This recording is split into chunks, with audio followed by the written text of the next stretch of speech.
हमारी कुछ शक है और वो शक कुछ सूचनाओं पर आधारित है। जो सेंट्रल फोर्सेस पोलिंग डे पर पोलिंग बूथ पर जिनकी ड्यूटी लगती है, वो त्रिपुरा राइफल्स भी होते हैं, अलग अलग जो सेंट्रल फोर्सेस आते हैं, हमारी सूचना है कि उन सेंट्रल फोर्सेस को हिदायत दी गई है कि आप पोलिंग बूथ से दूर खड़े रहिएगा और जब शाम को 1.5 किलोमीटर दूर, और जब शाम को बक्से जाएंगे तो गुजरात पुलिस के या होमगार्ड के देखरेख में जाएं। सेंट्रल फोर्सेस का उसमें कोई भूमिका नहीं रहेगी। हम मांग कर रहे हैं चुनाव आयोग से कि राज्य चुनाव आयोग को वो निर्देश दे कि इस तरह की कोई भी त्रुटि अगर हुई या इस तरह का कोई षड्यंत्र रचा जाएगा तो हम सब देख रहे हैं, गुजरात की जनता देख रही है, गुजरात का जो सजग मीडिया है, निडर मीडिया है, वो देख रहा है और पूरा विश्व देख रहा है। तो अगर केंद्र सरकार के और भारतीय जनता पार्टी के मन में कोई षड्यंत्रकारी विचार है तो आज हम उन्हें चेतावनी दे रहे हैं, इस तरह का षड्यंत्र गुजरात में कांग्रेस पार्टी नहीं चलने देगी। ये कान खोलकर दोनों सुन लें, नानो भाई और मोटा भाई दोनों सुन लें। नहीं, मैं तो आपको आप ही की भाषा में बता रहा हूं। सेंट्रल फोर्सेस की ड्यूटी लगाई जाती है, अलग अलग राज्यों में जब चुनाव होता है वो तैनात होते हैं। पोलिंग डे के भी एक प्रोटोकॉल्स होते हैं कि जब पोलिंग खत्म हो जाती है तो बक्सों को उनकी देखरेख में स्ट्रांग रूम में ले जाया जाता है। पार्टी के प्रतिनिधि तो होते ही हैं, लेकिन ये पहली बार हो रहा है। और पिछले 3 दिन से देखिए, सरकार भले 27 साल से हमारी नहीं हो, लोग तो हमारे भी हैं, अफसरशाही में भी लोग हैं जो परेशान हैं, वो चुपचाप रात को रघु भाई को बता देते हैं आकर कि ऐसा कुछ हो रहा है। तो जो सूचनाएं हमें मिल रही हैं कि सेंट्रल फोर्सेस की भूमिका को सीमित किया जा रहा है और गुजरात पुलिस, होमगार्ड, या तो ठेके की पुलिस है, मैंने सुना, टेम्पररी पुलिस, उन लोगों की देखरेख में बक्सों को ले जाया जाएगा, उनकी सुरक्षा में बक्सों को रखा जाएगा। नियत क्या है, मंशा क्या है? इसलिए ये बात हम आपके माध्यम से आज पूरे गुजरात तक पहुंचाना चाहते हैं कि सजग रहिए। ना केवल लोकतंत्र खतरे में है, गुजरात का भविष्य भी खतरे में है। गृह मंत्री जी लगातार गुजरात में बने रहे हैं और अब तो पूरी दिल्ली खाली हो गई। 40 भारत सरकार के मंत्री, जितने राज्यों में बीजेपी की सरकार है उनके सभी मुख्यमंत्री, आसाम से लेके उत्तर प्रदेश से लेके सब राज्यों के मुख्यमंत्री आप गुजरात में गली गली में घूम रहे हैं। और हमने पहले ही कहा कि कोई अच्छा काम किया होता तो इतना परेशान होने की उनको जरूरत नहीं थी। जिस ढंग से उनकी सभाओं में लोग जा नहीं रहे, कुर्सियां खाली है, उनकी जो गौरव यात्रा थी 10 दिन के लिए तय की थी, 7 दिन में उनको खत्म करनी पड़ी। जनता का समर्थन भारतीय जनता पार्टी खो चुकी है गुजरात में। और जो कोई चाल, जैसा पवन जी ने कहा, सरकारी मशीनरी का दुरुपयोग करने की कोशिश भी अगर करने की कुचेष्टा की गई तो उसको सफल कांग्रेस पार्टी नहीं होने देगी। ये भी पूरा हमारी नजर है इस सारी चीज पे भी।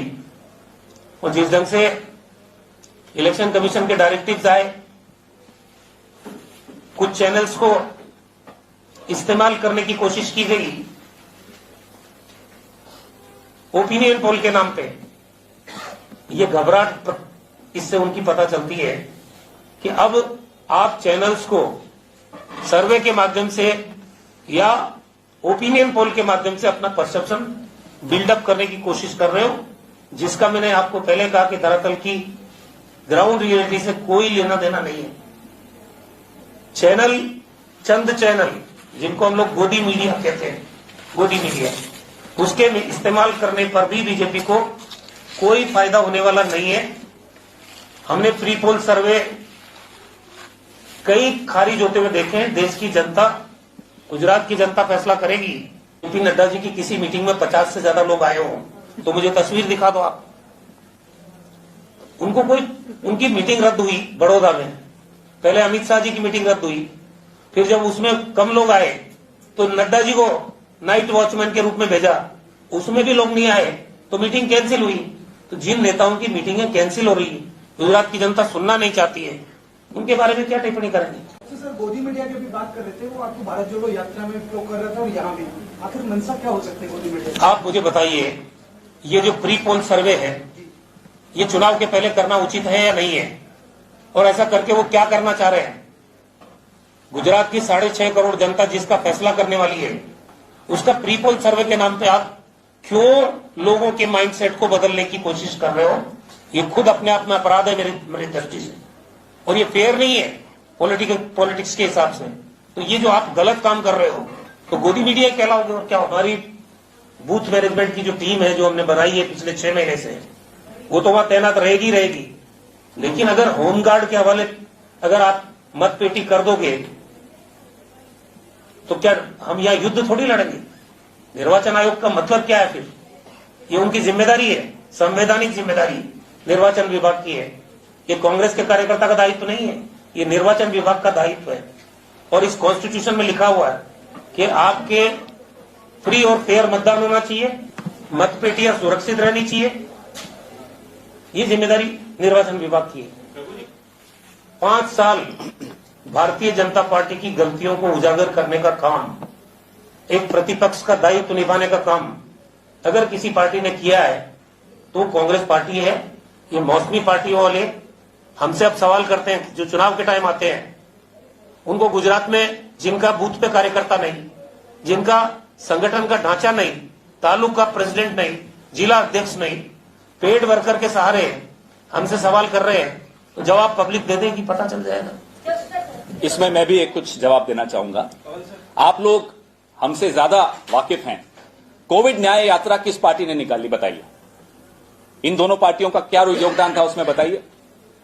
तापी योजना का विरोध किस पार्टी ने किया बताइए? किसको लाठी पड़ी? अनंत पटेल किस पार्टी का आदमी है बताइए?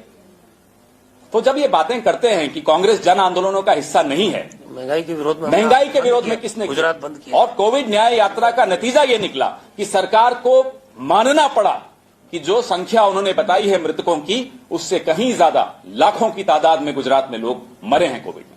सूरत में शमशान घाट की चिमनी पिघल गई। आप कहते हैं कांग्रेस पार्टी का कोई योगदान नहीं था? हमारे सिटिंग कॉर्पोरेटर मर गए, राहत कार्यों में लगे रहे और मर गए कोविड में। तो ये जब बात सुनाई देती है तो बड़ी पीड़ा होती है। खासतौर पे आप लोगों को भी पीड़ा होती होगी, क्योंकि आपने देखा है वो दौर। सिर्फ एक पार्टी सक्रिय थी सड़कों पर, कांग्रेस पार्टी थी।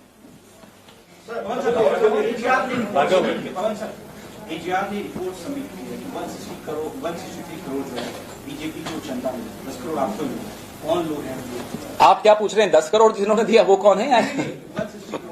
धन्यवाद, अच्छा लगा कि आपने 164 करोड़ वालों के लिए पूछा और 10 करोड़ वालों के लिए नहीं। इलेक्टोरल बॉन्ड से बड़ा स्कैम, उससे बड़ा घोटाला स्वतंत्र भारत के इतिहास में नहीं दिखेगा। हम चुनौती देते हैं दोनों भाइयों को कि इलेक्टोरल बॉन्ड्स को अगले 24 घंटे में सार्वजनिक कीजिए। बताइए किसने कितना चंदा आपको दिया।